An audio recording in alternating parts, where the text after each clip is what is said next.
Good afternoon, everybody. Today I'm going to be reviewing the Bikefinder bicycle theft device that I received from the guys at Trivelo.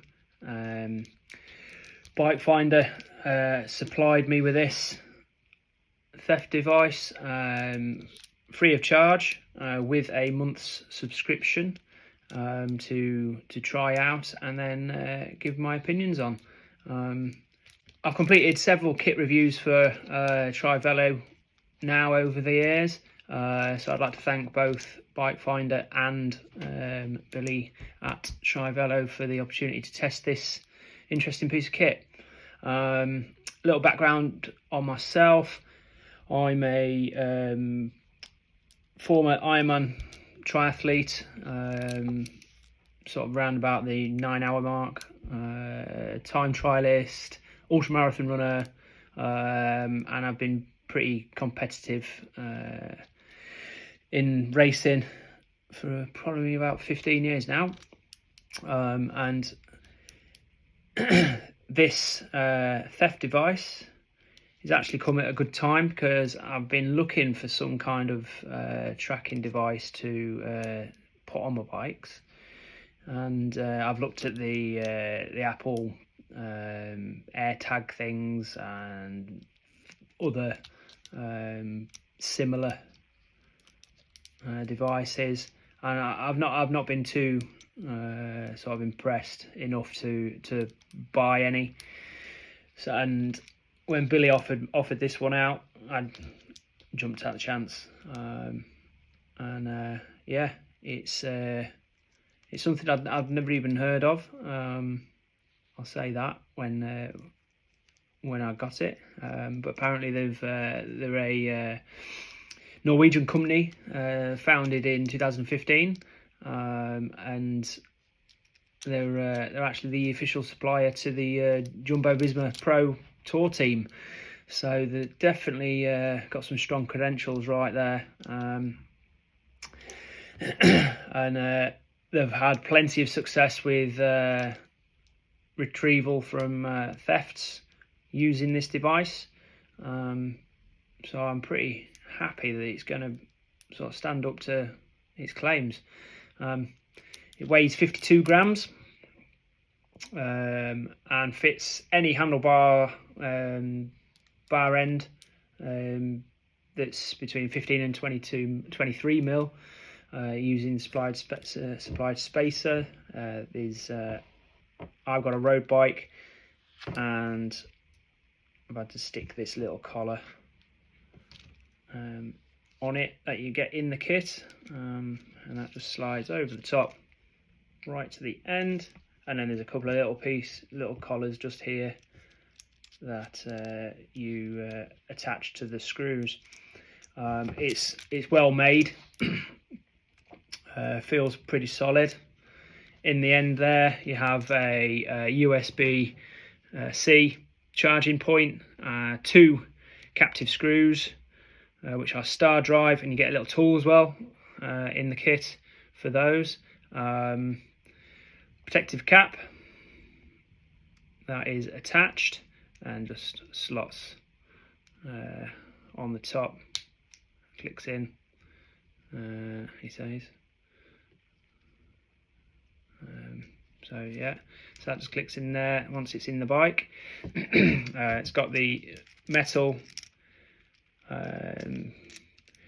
slider, like a cam type thing, that opens out when you tighten the screws up once you've got it into your bike, and the rest sort of like a rubber tube. I'm guessing that's for protection of the actual electronic gubbins inside himself. So fitting, absolute doddle. It took me longer to actually get it out of the box and read the instructions than it did to fit it. It's just a simple case: remove your current bar end, slot the device into your handlebars, and then tighten up the screws. There is a small arrow on it, that has to be orientated pointing upwards. I made that mistake initially of not doing that, but I'm guessing that aligns all the like motion sensor and accelerometer type electronics inside, make sure that they're the right way around. I'll do a short video later of me fitting it, and you'll see how easy it is to fit there. You can download an app. Now I use iOS. It's on the Apple Store, App Store thing there. Download it, set up your profile, and you have to buy a subscription. It doesn't work without one. And I'll come on to subscriptions in a moment. And once activated, the app will tell you where your bike is within a small sort of margin of distances. Mine's usually saying it's within 60 meters of where I am. So yeah, that's close enough for me. That on the app itself, you've got battery level, distance to the device, as I've just said, and a little credit card option, which goes either red or green depending on whether you have a subscription that's active. You can set up your security mode, some functions. You can look at the history of when it's been set off. You can put your bike information on there, so a photograph of your bike, any receipts, etc., and you can report thefts through the app as well. Now, the security mode is where it's the level of tracking that can be selected, and there's 4 settings. There's passive mode, standard mode, security mode, and tracking mode. Now, slight differences between them. Passive mode does not send any location updates, and it offers the best battery life, but the least security. So whilst you don't get any notifications, it still tracks, but you don't get any notifications from it. In countries where the insurance package is available, which again I'll come on to in a minute, you'd not be able to have an insurance package active with passive mode. It'll be actually disabled. So bear that in mind. And then you've got standard mode, which gives you location updates whenever movement's detected, and you don't necessarily get a notification, but it can be interrogated once you realise that your bike's been stolen, and once you know your bike's been stolen, look into the app, and then you can track it there. Battery life is considered what they consider normal, whatever that means. So, and then the next mode is security mode. This is identical to standard mode.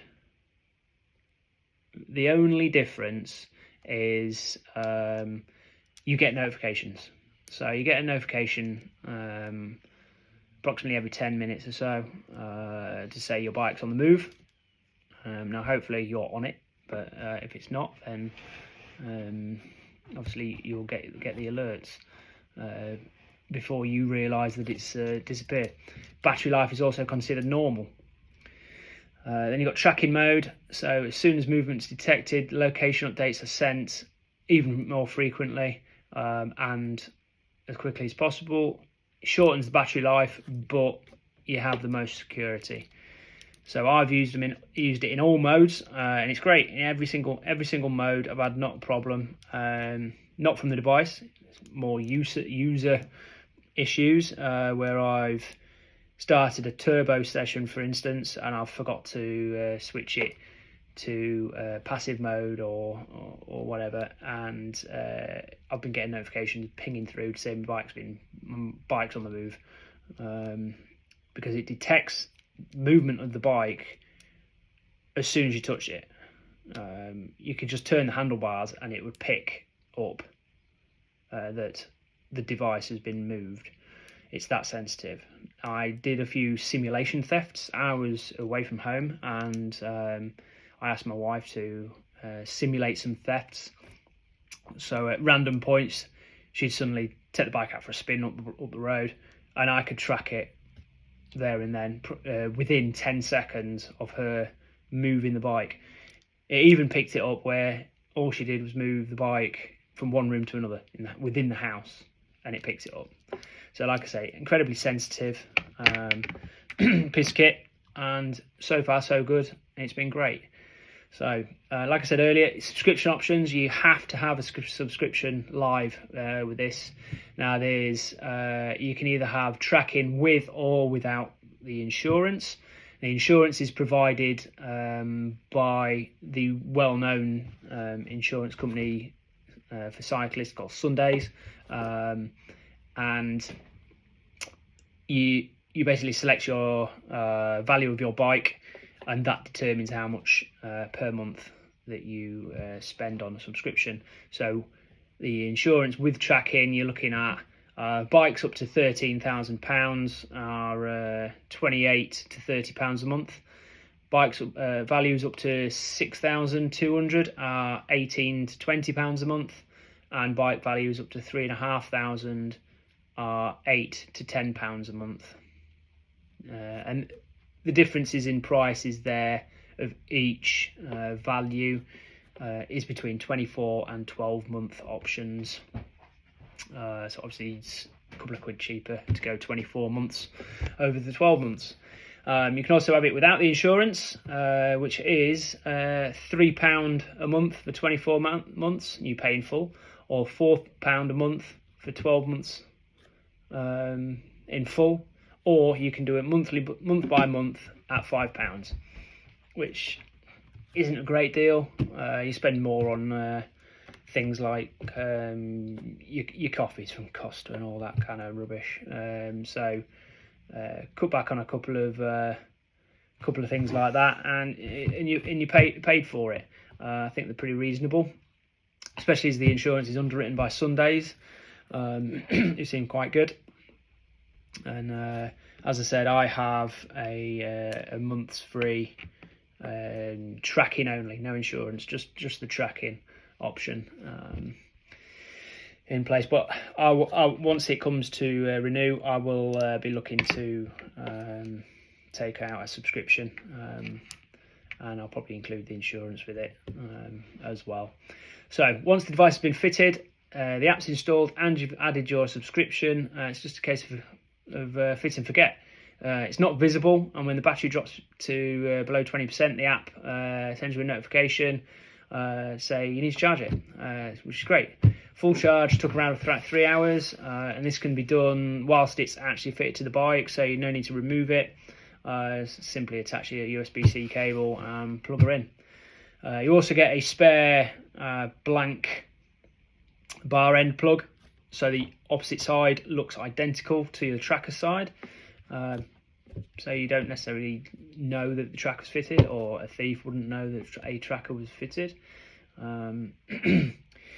I set the tracking mode generally to security mode, so I get notification whenever the bike's moved. Again, like I say, sometimes I forget to switch it off in the app, and I've rode to work, and it's by the time I got to work, I've had several notifications saying my bike's on the move, which obviously it is. So that's good. You can also look at the app and look at the route that you've taken, or that the bike's taken. So you should be able to find the bike if it ever gets stolen, unless they find the tracker and obviously discard it. So it works off GSM, GPS and Bluetooth.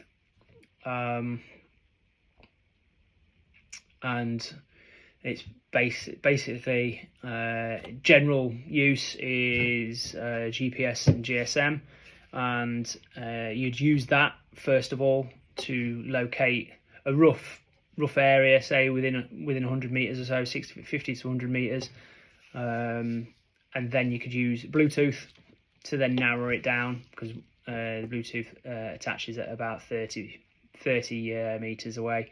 so you could, once you get notification that you've attached by Bluetooth, you know you're homing in on it, and you should be able to find your bike.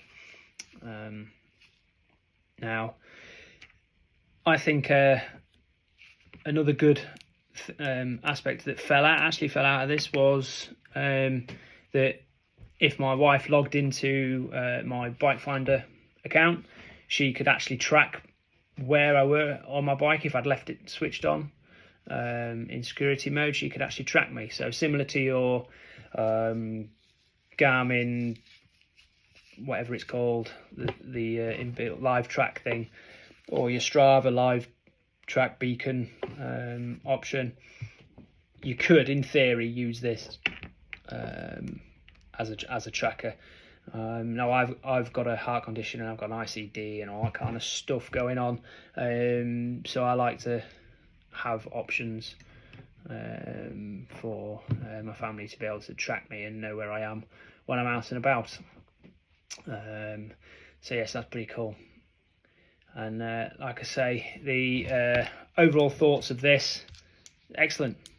Does the job, fits nicely, it's secure. The subscription packages are very reasonable. It's well made. Like I say, it's easy to fit, easy to remove, because I've actually removed it for this video so you could see how